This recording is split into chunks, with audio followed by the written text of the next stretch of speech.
ఓం మహాగణాధిపతి నమ. ఓం ఐం సరస్వతి నమ. శివాయ గురువే నమ. జయ గురు దత్తాత్రేయ నమ. యూట్యూబ్ ప్రేక్షకులందరూ కూడా నమస్కారం అండి. జయ గురు దత్తాత్రేయ నమ.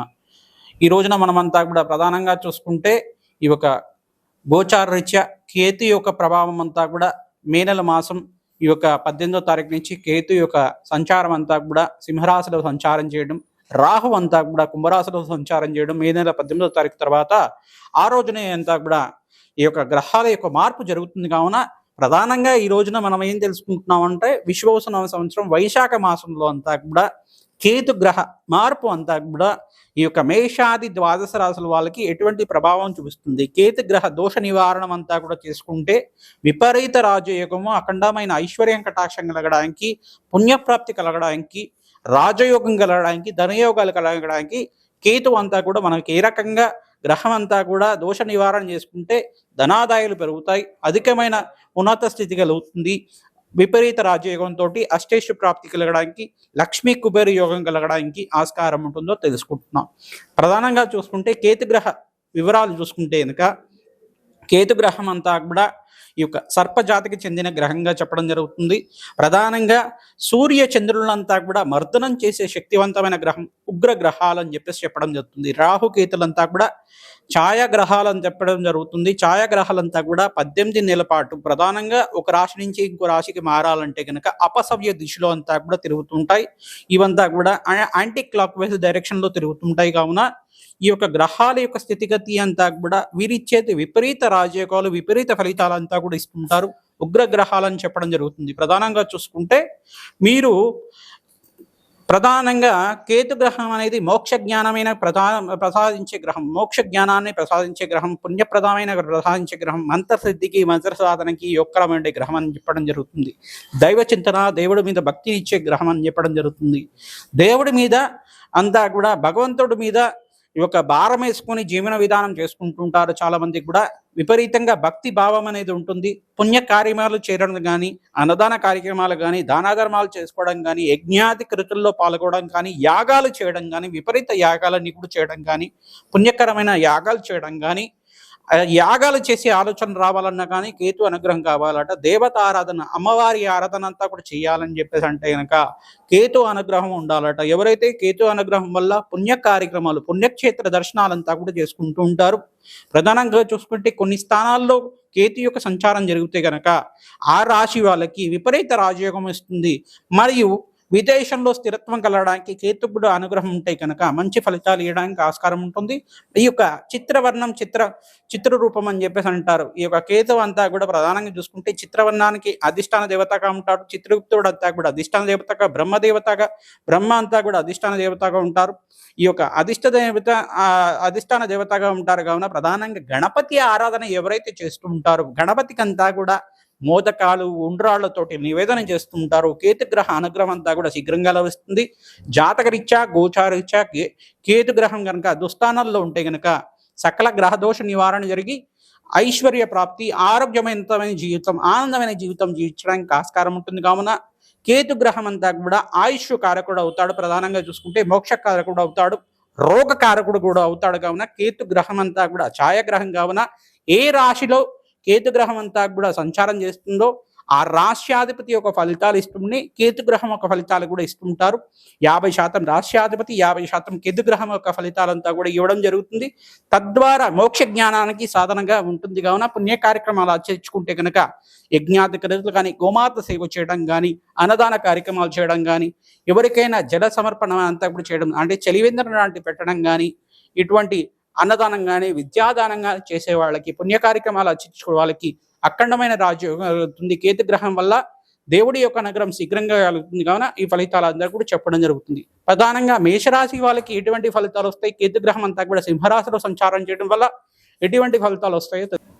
మిథున రాశి వాళ్ళకి ప్రధానంగా చూసుకుంటే విషువ సంవత్సరం మే నెల మాసంలో అంతా కూడా మే నెల 18వ తారీఖు రోజున రాహు అంతా కూడా కుంభరాశిలో సంచారం చేయడం, కేతు అంతా కూడా సింహరాశిలో సంచారం చేయడం, రాహు కేతు మార్పు అంతా కూడా జరుగుతుంది. కావున ప్రధానంగా కేతు గ్రహం యొక్క ఫలితాలంతా కూడా చెప్పడం జరుగుతుంది. విశ్వవసునామ సంవత్సరం వైశాఖ మాసంలో మిథున రాశి వాళ్ళకి ప్రధానంగా తీసుకుంటే ఈ యొక్క కేతు అంతా కూడా సింహరాశిలో సంచారం చేయడం, తృతీయ స్థానంలో సంచారం చేయడం అనేది విపరీత రాజయోగానికి కారణమవుతుంది. కానీ ఏంటిదంటే శ్రమతో కూడిన సంపాదన, ప్రతి విషయంలో కూడా శ్రమతో కూడిన సంపాదన ఉంటుంది. వీళ్ళకంతా కూడా మిశ్రమైన ఫలితాలు ఉంటాయి. ఈ యొక్క చిత్రమైన ఫలితాలు కూడా ఉంటాయి. చిత్రమైన ఫలితాలు ఇచ్చే గ్రహం కావున ఇంట్లో చికాకులు కానీ, ఈ యొక్క మానసికమైన ఇబ్బంది కానీ, ప్రధానంగా చూసుకుంటే అనారోగ్య ఇబ్బందులు కానీ రావడానికి ఆస్కారం ఉంటుంది. కావున ప్రధానంగా సర్పసూక్త పారాయణ ఎవరైతే చేయించుకుంటూ ఉంటారో వేద బ్రాహ్మణత్వంతో ప్రధానంగా సర్పసూక్త పారాయణ చేయించుకోవడం వల్ల, దుర్గా సప్తసతి విధానంలో దుర్గాదేవి ఆరాధన చేసుకోవడం వల్ల, దుర్గా సప్తసతి పారాయణం చేయించడం వల్ల వేద బ్రాహ్మణత్వంతో మీకంతా కూడా కేతుగ్రహ దోష నివారణ కానీ, జన్మజాతకంలో ఉండే సకల గ్రహ దోష నివారణ జరగడానికి కానీ ఆస్కారం ఉంటుంది. తద్వారా చండీ హోమాది కార్యక్రమంలో పాల్గొనడానికి ప్రయత్నం చేయండి. మీరు ఇప్పుడు దాకా ఉండే గ్రహాల యొక్క స్థితిగతి ప్రభావం అంతా కూడా మీ జాతకంలో అనుభవించారు. కావున కష్టాల నుంచి బయటపడడానికి ప్రధానంగా బృహస్పతి అంతా కూడా జన్మ రాశిలో సంచారం చేయడం వల్ల మీకంతా కూడా ఉపశమనం జరుగుతుంది. ఈ యొక్క బృహస్పతి అంతా కూడా అంత జన్మరాశిలో మిత్రమైన రాశి కాదు కాబట్టి అంత యోగకరంగా ఉండదు. మిశ్రమైన ఫలితాలు ఇస్తున్నాయి. శుభమైన ఫలితాలు, వివాహాది శుభకార్యాల కోసం ప్రయత్నం చేసుకోవచ్చు. సప్తమాధిపతి అంతా కూడా రాశిలో సంచారం చేయడం అనేది త్వరగా సమయానికి డబ్బు అందుతూ ఉండడం, ఈ యొక్క కష్టాల నుంచి బయటపడడానికి మార్గం అంతా కూడా సులభంగా అవుతూ ఉండడం అంతా కూడా జరుగుతూ ఉంటుంది.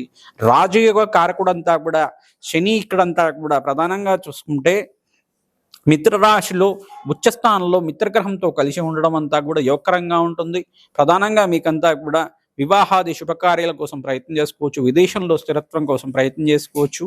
ప్రధానంగా నూతన వ్యాపారాల పెట్టుబడి అంతా కూడా కొన్ని రోజుల దాకా వాయిదా వేసుకుని ఆగస్టు 18 తర్వాత కానీ, అక్టోబర్ 18 తర్వాత కానీ నూతన వ్యాపారాలు పెట్టుబడి పెట్టుకుంటే విపరీత రాజకీయంతో ధనాదాయం పెరగడానికి ఆస్కారం ఉంటుంది.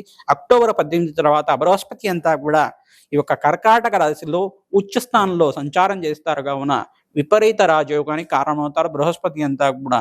తద్వారా అతిచారంలో ఎప్పుడైతే బృహస్పతి ఈ యొక్క కర్కాటక రాశిలో సంచారం చేస్తారో మిథున రాశి వాళ్ళకి ప్రధానంగా చూసుకుంటే రాజయోగ కారకుడు ధనస్థానంలో ఉచ్చస్థానమైన గ్రహం అంతా కూడా స్థానం చేయడం, సప్తమాధిపతి యోగకరంగా ఉండడం అంతా కూడా చూసుకుంటే గనక విపరీత రాజయోగానికి కారణమవుతుంది. తద్వారా మీకంతా కూడా మంచి ఫలితాలు రావడానికి ఆస్కారం ఉంటుంది. ఫైనాన్షియల్ బిజినెస్ వాళ్ళకంతా కూడా మంచి ఫలితాలు రావడానికి ఆస్కారం ఉంది. రైతులకంతా కూడా మంచి లావాదేవీలు గణించడానికి ఆస్కారం ఉంది. ఈ యొక్క టెక్స్టైల్ రంగాల వాళ్ళు కానీ మంచి అవకాశాలు లభించడానికి ఆస్కారం ఉంది. మంచి వ్యాపారం అంతా కూడా ఐటీ బిజినెస్ వాళ్ళు, ఐటీ రంగాలు, సాఫ్ట్వేర్ రంగంలో వాళ్ళకు కూడా వ్యాపారం అంతా కూడా విస్తారం చేసుకోవడానికి అవకాశాలు లభిస్తూ ఉంటాయి. మంచి అవకాశాలు లభిస్తూ ఉంటాయి. విదేశంలో మంచి కాంట్రాక్ట్స్ లభించడం కానీ, విదేశంలో మంచి అవకాశాల కోసం ప్రయత్నం చేసుకుంటే సమయానికి అవి రావడం కానీ, శ్రమతో కూడిన సంపాదన, శ్రమ అధికంగా ఉంటుంది. పని ఒత్తిడి అంతా కూడా అధికంగా ఉంటుంది. దాన్ని అధిగమించి మీరంతా కూడా పని చేసుకుంటే కనుక మనశ్శాంతిగా ఉంటుంది. కావున అందరికీ సూచనప్రాయంగా చెప్పడం జరుగుతుంది. గోచారీత్యా గ్రహాల యొక్క స్థితిగతి ఆధారంగా చెప్తున్నాం. కావున ప్రధానంగా చూసుకుంటే శనీశ్వరుడు ప్రీతికరంగా తైలాభిషేకం చేయడం, రాహువుకి ప్రీతికరంగా మినువులు దానం చేసుకోవడం, కేతు అంతా కూడా తృతీయ స్థానంలో సంచారం చేయడం వల్ల మిశ్రమైన ఫలితాలు ఇస్తున్నాడు. కావున ఉలవలంతా కూడా దానం చేసుకోవడం, లేదు ఉలవలు కానీ మినువులు కానీ నానబెట్టి గోమాతకంతా కూడా పెట్టడం వల్ల కూడా సకల గ్రహదోష నివారణ జరగడానికి ఆస్కారం ఉంటుంది. ప్రతినిత్యం కూడా రావి చెట్టుకి 108 ప్రదక్షిణాలు కానీ, తోచిన వాళ్ళు మీరంతా కూడా 27 ప్రదక్షిణలు కానీ ఆచరించండి. తద్వారా మీరంతా కూడా రాజయోగానికి కారణమవుతుంది. వేద బ్రాహ్మణత్వంతో మీరంతా కూడా దుర్గాదేవి యొక్క సూక్తాన్ని పారాయణం చేసుకోవడం వల్ల ఓం దుమ్ దుమ్ దుర్గాయ నమః, ఓం దుమ్ దుర్గాయ నమః అనే నామాన్ని జపం చేసుకోవడం వల్ల కూడా సర్వ గ్రహదోష నివారణ జరగడానికి ఆస్కారం ఉంటుంది. దుర్గా దుర్గతి నాశిని అనంత పుణ్య ప్రదాయిని అని చెప్పేసి ఉంటుంది. దుర్గాదేవి యొక్క ఆరాధన చేసుకోవడం వల్ల సర్వ దుర్గతులంతా కూడా నాశనం చేసుకుంటుంది. అమ్మవారంతా కూడా ఓం అపరాజితాయ నమః నామాన్ని జపం చేసుకోవడం వల్ల కూడా సర్వ కష్టాల నుంచి బయటపడడానికి ఆస్కారం ఉంటుంది. ఓం అపరాజితాయ నమః నామాన్ని జపం చేసుకోండి. తద్వారా అమ్మవారి అనుగ్రహంతో సర్వ గ్రహదోష నివారణ జరగడానికి ఆస్కారం ఉంటుంది. కావున ఈ పరిష్కారం అందరికీ కూడా చెప్తున్నాం. అన్నదాన కార్యక్రమంలో పాల్గొనండి. తద్వారా మంచి ఫలితాలు రావడానికి ఆస్కారం ఉంటుంది. మీరంతా కూడా బీద వాళ్ళకంతా కూడా వస్త్రదానం చేయడానికి ప్రయత్నం చేయండి. తద్వారా సర్వగ్రహ దోష నివారణ జరగడానికి ఆస్కారం ఉంటుంది. పశుపక్షాదులకి పోషణ నిమిత్తం అంతా కూడా జలాల్ని సమర్పించండి. జలమంతా కూడా పక్షులకంతా కూడా సమర్పించడం వల్ల సర్వగ్రహ దోష నివారణ జరగడానికి ఆస్కారం ఉంటుంది. రావి చెట్టు దగ్గర ప్రధానంగా ఒక గూఢోపహారం అని చెప్పేసి అంటారు. బెల్లానంతా కూడా బెల్లము యొక్క రావి చెట్టు దగ్గర పెట్టి నమస్కారం చేసుకోవడం వల్ల ఆ చీమలకి అంతా కూడా ఆహారం లాగా ఉంటుంది. కావున మీరంతా కూడా అట్లా పెట్టడానికి ప్రయత్నం చేయండి.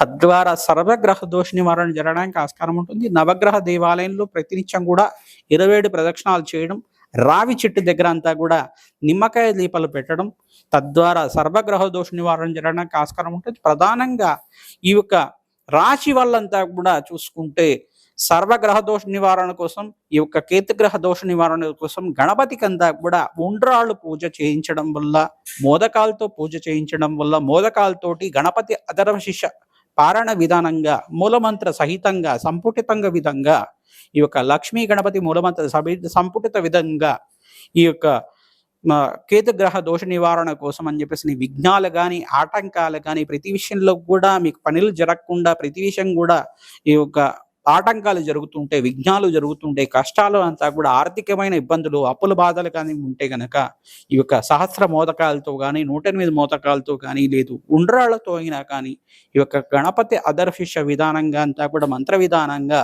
హోమాది కార్యక్రమాలు గణపతికి అంతా కూడా ప్రీతికరంగా హోమాది కార్యక్రమాలు చేయడం వల్ల, మామిడి పళ్ళ గుజ్జుతోటి అంతా కూడా రాధశ్యామల హోమాది కార్యక్రమాలు చేయడం వల్ల విపరీత రాజయోగానికి కారణమవుతుంది.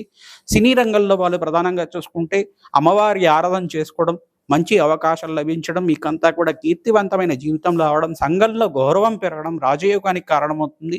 మీరు ప్రధానంగా రాధశ్యామల హోమాది కార్యక్రమంలో పాల్గొనండి. తద్వారా అమ్మవారి అనుగ్రహం వల్ల మంచి అవకాశాలు లభిస్తుంటాయి.